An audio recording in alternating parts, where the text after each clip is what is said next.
Yeah, and so Lee Anderson said to me, Jim, the Conservative Party you fell in love with doesn't exist anymore. Gone are the days when Margaret Thatcher sent the task force to the Falkland Islands in 1982.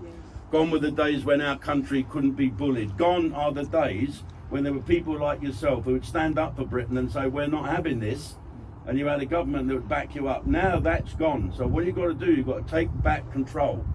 Take control yourself, people power, or look forward to, this is not a party political broadcast, but I've been working with Lee and Nigel and a couple of other people, and a guy called Chris Parry. Any of you Matlows remember Chris Parry?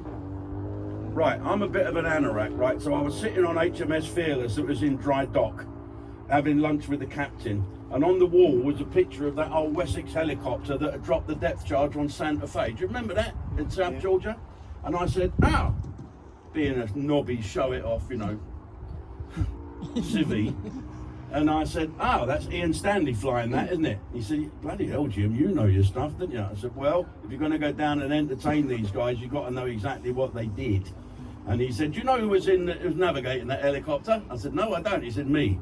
And that was him. That was Chris Parry. I've been speaking to him. He's got a brain as big as a transit van. How do governments deal with veterans? They tend to push it out to the charity. And they say, and all these people, you meet these, oh no, you know, there's veterans on the street. They use you as a tool to whack the government with. There's so many, they're feeding and putting up all these illegal immigrants. We've got veterans on the street. Ask yourself why there's veterans on the street. Why? Because the wife's kicked them out, or they're pissed, or gambling? What? That's not the problem that the illegal immigrants are getting. I don't want veterans to be made an excuse politically by any bloody parties at all. That's why I think you've got to take control of what's going on. Take control of the fact that the British Legion keep all the money for all the poppies and all the charities over that period. The little charities get nothing.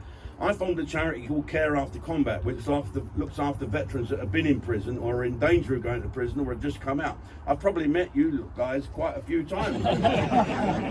And it's so rewarding. It's so rewarding. And I said to Lee Anderson, what reformed government's slogan should be, if veterans want a hand up, not a handout. No one's begging. I've never seen a veteran with a begging bowl. I've never seen a veteran, a real proper, I've seen a few Walters, they make me laugh, don't they? I love them, they make me laugh my head off. But I've never really seen a veteran say, you know, we demand this, we fought for our country, we did this, we did that. Hang on, you know you're going to fight for your country when you signed up. Get a grip. That's what I'm saying. There's so many veterans. So many, and I've been with them. Don't get me wrong here. I'm not having a go, but there are a few bad apples that spoil the whole thing. I demand this. I demand that. No, what you demand to do is get together with your brethren, your brothers. Get your relevance back and be a group of people to deal with. Be a group of people that can lobby the government. Hopefully you will get a government that will listen to you, and you have got to drive the government, not the other way around. You don't want a government that's going to use you and say, oh, we're going to build houses for the veterans. We don't want houses, we want a bit of respect. That's all we want, a bit of respect. Yes, Will, you laid down your lives for our country. No, we didn't. We signed up to do a job and we did it as best as we could, and we're the best in the world at doing it.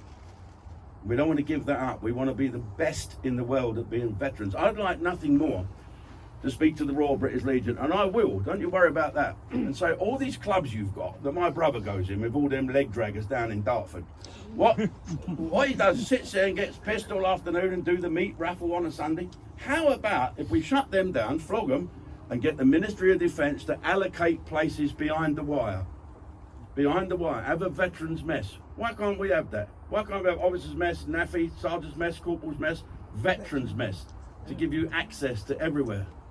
You know what I mean? You're not Russian spies, otherwise Keir Starmer would be here recruiting you. But it's all part of getting that relevance back.